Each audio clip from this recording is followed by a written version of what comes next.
Salut les gens, j'espère que vous allez bien. On se retrouve aujourd'hui pour l'update lecture, pour un update lecture qui aurait dû être publié il y a un petit moment. Et on commence dès maintenant. Le premier livre que je vais vous parler, est-ce que vous voyez bien, il s'agit de celui-ci.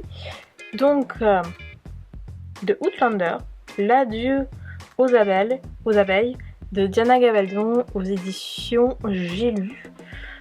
Donc c'est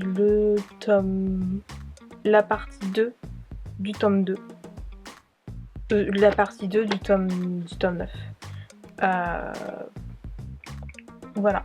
Une citation que j'ai beaucoup aimée dans ce tome, c'est « La guerre est la guerre, l'honneur te permet simplement de te regarder plus facilement dans le miroir après coup. » Je m'aide toujours de mes notes parce qu'il faut savoir que j'ai lu ce livre fin octobre, n'est-ce pas? Parce que bon voilà. Pour la deuxième partie de ce tome 9, Diana Gabaldon nous livre un manuscrit tout aussi énorme que le précédent et malheureusement tout aussi terriblement lent. Je trouve toujours que certains passages ou actions pourraient se dérouler bien plus rapidement sans pour autant être bâclés. Beaucoup trop d'actions inutiles au bon développement de l'histoire, tellement que je ne me cache pas de sauter les lignes ou pages que je juge inutiles. En dehors de ça, Outlander est toujours aussi incroyable et l'autrice nous plonge ici au cœur de la guerre pour tous les amoureux d'histoire.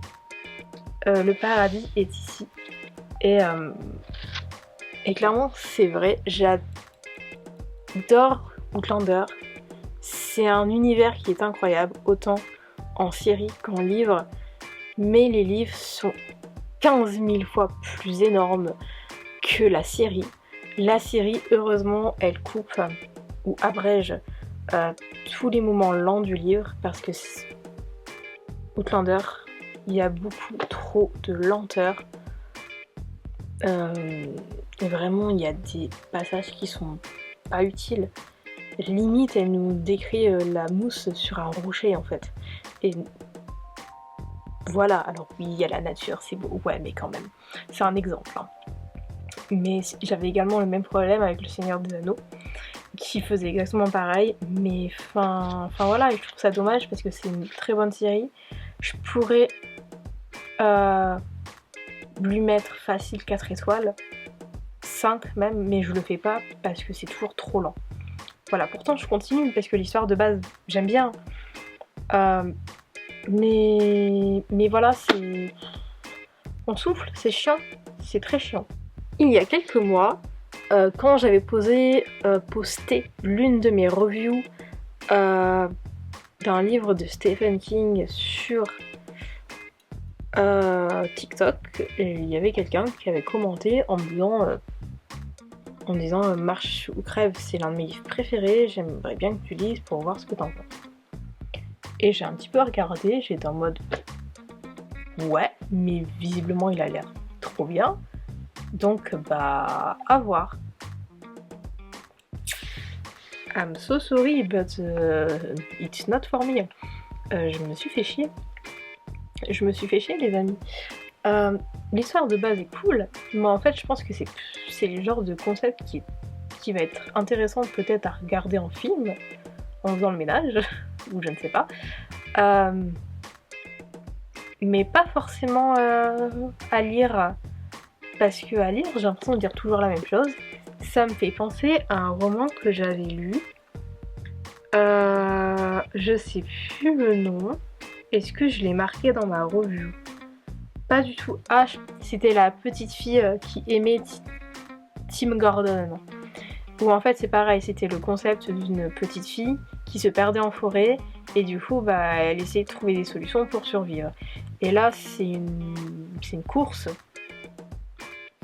bizarre, monstrueuse, et globalement les gens qui font cette course, ils vont tout faire pour y arriver, pour survivre. Et du coup ce qui fait que c'est toujours le même schéma en fait. C'est un peu le même style. Et du coup en fait c'est peut-être des trucs qui vont être intéressants à regarder en mini téléfilm, en mini série ou je ne sais quoi, mais en livre c'est ennuyant. Bref, globalement parce que je parle mais vous ne savez pas forcément de quoi parle le livre. Donc Garati, un adolescent natif du Maine, va concourir pour la Longue Marche. Une compétition qui compte 100 participants. Cet événement est très attendu. Il sera retransmis à la télévision, suivi par des milliers de personnes, mais ce n'est pas une marche comme les autres, plutôt un jeu sans foi ni loi. Garari a tout intérêt à gagner, le contraire pourrait lui coûter très cher. Très cher. Donc globalement c'est une marche. Et ils vont marcher, sans s'arrêter. Donc il y a des personnes où normalement on va voir qu'ils n'ont plus de pieds, ils vont marcher sur leurs talons. Dès que tu t'arrêtes, tu te fais plus ou moins buter. Voilà, sympa comme contexte. Le problème en fait ici, c'est qu'ils ne font que marcher, encore et encore. Beaucoup de descriptions et de conversations inutiles et sans intérêt, surtout qu'on n'a pas envie de s'attacher aux personnages puisqu'on sait qu'ils vont tous crever. Est-ce que c'est le cas? Je vous laisse deviner, on parle de Stephen King. Voilà. Il n'y a également aucune surprise sur la mort des personnages, on le devine même avant eux. Rien de choquant, sans intérêt. Donc voilà, comme je dis, c'est le genre de livre que je préfère regarder en film plutôt que les lire. Parce que du coup, personnellement, je me suis fait chier. C'est vrai que de base, le fait de deviner en fait la suite des bouquins, c'est pas quelque chose qui me dérange. Mais là, je l'ai deviné de A à Z en fait. Dès qu'un personnage va mourir, on sait avant même de lire les lignes qu'il va mourir. Et la seule façon dont on sait pas, c'est de comment il va crever. Mais en vrai, ça n'a même pas forcément d'intérêt en fait. Bref, voilà. D'ailleurs, je vais le revendre. je ne le garde pas. Ensuite, un livre que là j'ai aimé lire. Il s'agit de Aristote et Dante plonge dans les eaux du monde de Benjamin Hallyrsens aux éditions Pocket Jeunesse. Je l'ai pris avec moi au boulot. J'étais en train de boire un chocolat chaud quand je l'ai renversé tellement que je suis maladroite. Ça m'a un petit peu dégoûtée mais j'ai pu rattraper ce que je pouvais. Bref, j'ai lu le premier tome il y a très longtemps. Et ça avait été un incroyable coup de cœur. En lisant le deuxième tome, aussi longtemps après, j'imaginais absolument pas que lui aussi serait un coup de cœur et que lui aussi me ferait pleurer.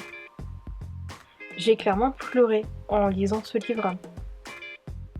C'est du coup l'un de mes coups de cœur de l'année, avec le gang des prodiges et aux côtés de If We Are Rien.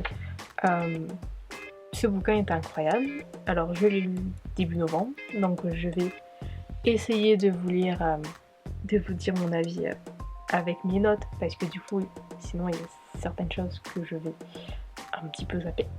J'avais adoré le tome 1, que j'ai lu il y a très longtemps. Je l'ai relu avant de lire celui-ci pour me souvenir. Le tome 1 était si incroyable que j'avais du mal à me dire que le tome 2 pourrait être au-dessus. Et pourtant, Madre mia, clairement il l'est. Dans le tome 1, nous découvrons deux jeunes hommes qui se cherchent. Le tome 2, nous avons deux jeunes hommes qui se sont trouvés mais ont du mal à s'accepter tels qu'ils sont. J'ai pleuré énormément. On voit que l'histoire se passe aux USA et non en France en ce qui concerne notamment le droit de disposer de son corps ou pas. On voit à quel point ce pays est nocif. Il faut savoir que personnellement les États-Unis est un pays que je déteste amèrement. On voit la bienveillance du côté des deux hommes.